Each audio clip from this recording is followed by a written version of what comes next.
ନମସ୍କାର ବନ୍ଧୁମାନେ। ଆଜିର ଏହି ଭିଡ଼ିଓରେ ଆମେ ଆଲୋଚନା କରିବାକୁ ଯାଉଛୁ ଭଗବତ ଗୀତାର ପ୍ରଥମ ଅଧ୍ୟାୟ। ଭଗବତ ଗୀତା ହେଉଛି ମହାଭାରତ ମହାକାବ୍ୟର ଏକ ଅଂଶ। ଆସନ୍ତୁ ଜାଣିବା ମହାଭାରତ ଯୁଦ୍ଧ କାହିଁକି ଆରମ୍ଭ ହେଲା। ମହାଭାରତ ଏକ ମହାକାବ୍ୟ ଯେଉଁଠି କୌରବ ଓ ପାଣ୍ଡବଙ୍କ ମଧ୍ୟରେ ରାଜ୍ୟ ଓ ଧର୍ମର ନିମିତ୍ତରେ ଯୁଦ୍ଧ ଆରମ୍ଭ ହୁଏ। ପାଣ୍ଡବମାନେ ଯେତେବେଳେ ବାଲ୍ୟାବସ୍ଥାରେ ଥିଲେ, ଦୁର୍ଯ୍ୟୋଧନ ତଥା ଶଙ୍କୁନି ଏମିତି ଯୋଜନା କଲେ ଯେ ଲାକ୍ଷଗୃହରେ ପାଣ୍ଡବମାନଙ୍କୁ ଜଳାଇ ମାରିଦେବେ। କିନ୍ତୁ ଶେଷରେ ଏହି ଯୋଜନା ସଫଳ ହେଲା ନାହିଁ। ପାଣ୍ଡବମାନେ ନିଜ ସୁବୁଦ୍ଧିରେ ଲାକ୍ଷଗୃହରୁ ପଳାଇ ପାରିଲେ।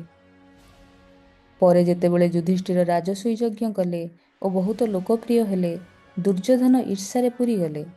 ଶଙ୍କୁନି ଛଳରେ ଯୁଧିଷ୍ଠିରଙ୍କୁ ଜୁଆ ଖେଳିବାକୁ ବୁଝାଇଲା। ଏଥିରେ ଯୁଧିଷ୍ଠିର ତାଙ୍କ ରାଜ୍ୟ, ଭାଇ ଓ ଶେଷରେ ଦ୍ରୌପଦୀଙ୍କୁ ମଧ୍ୟ ହାରିଗଲେ।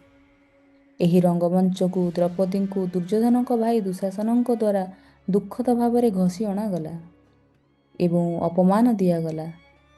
ଏପରି ଅନ୍ୟାୟ, ଅପମାନ ଓ ପ୍ରତାରଣା ପରେ ପାଣ୍ଡବମାନେ ଦ୍ରୌପଦୀଙ୍କ ଶପଥ ଓ ନ୍ୟାୟ ପାଇଁ ଯୁଦ୍ଧକୁ ବାଛିଲେ। ଯୁଦ୍ଧ ଆଗରୁ ଶ୍ରୀକୃଷ୍ଣ ପ୍ରୟାସ କଲେ ସନ୍ଧି ପାଇଁ, କିନ୍ତୁ ଦୁର୍ଯ୍ୟୋଧନ 1 ଇଞ୍ଚ ଜମି ମଧ୍ୟ ଦେବାକୁ ପ୍ରସ୍ତୁତ ହେଲା ନାହିଁ। ଏଥିପାଇଁ ଶେଷରେ କୁରୁକ୍ଷେତ୍ର ଯୁଦ୍ଧ ଆରମ୍ଭ ହୁଏ, ଯେଉଁଥିରେ ଭାଇ ଭାଇ, ଗୁରୁ ଶିଷ୍ୟ ଓ ଜନ୍ମଦାତା ପିତା ଓ ସନ୍ତାନଙ୍କ ମଧ୍ୟରେ ଯୁଦ୍ଧ ଆରମ୍ଭ ହୁଏ।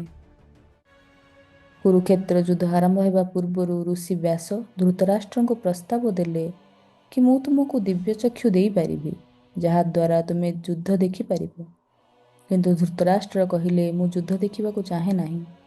ମୋ ବଦଳରେ ଆପଣ ସଞ୍ଜୟଙ୍କୁ ଦିଅନ୍ତୁ। ତେଣୁ ବ୍ୟାସ ମୁନି ସଞ୍ଜୟଙ୍କୁ ଦିବ୍ୟଦୃଷ୍ଟି ଦେଲେ, ଏମିତି ଶକ୍ତି ଯାହାଦ୍ୱାରା ସେ ମାନସିକ ଭାବରେ ବସି ବସି ଯୁଦ୍ଧର ଘଟଣା ସବୁ ଦେଖିପାରୁଥିଲେ।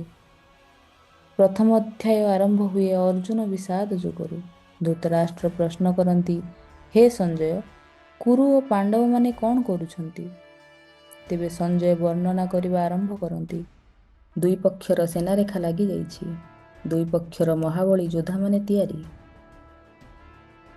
ଯେତେବେଳେ ଅର୍ଜୁନ ତାଙ୍କ ପାର୍ଶ୍ୱରେ ଧନୁଷ ଧରି ଯୁଦ୍ଧ କରିବାକୁ ଯାଉଛନ୍ତି, ସେ ଦେଖନ୍ତି ତାଙ୍କ ସାମ୍ନାରେ ଅଛନ୍ତି ତାଙ୍କ ପିତାମହ, ଗୁରୁ, ଭାଇ, ବନ୍ଧୁ ଓ ନିଜ ଲୋକମାନେ।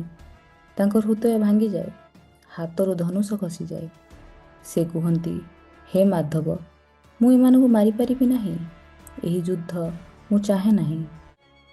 ଅର୍ଜୁନ ଗଭୀର ବିଷାଦରେ ପଡ଼ିଯାଆନ୍ତି। ସେ ନିଜ କର୍ତ୍ତବ୍ୟଙ୍କୁ ନେଇ ସନ୍ଦେହରେ ଅଛନ୍ତି। ଧର୍ମ କ'ଣ, ଅଧର୍ମ କ'ଣ?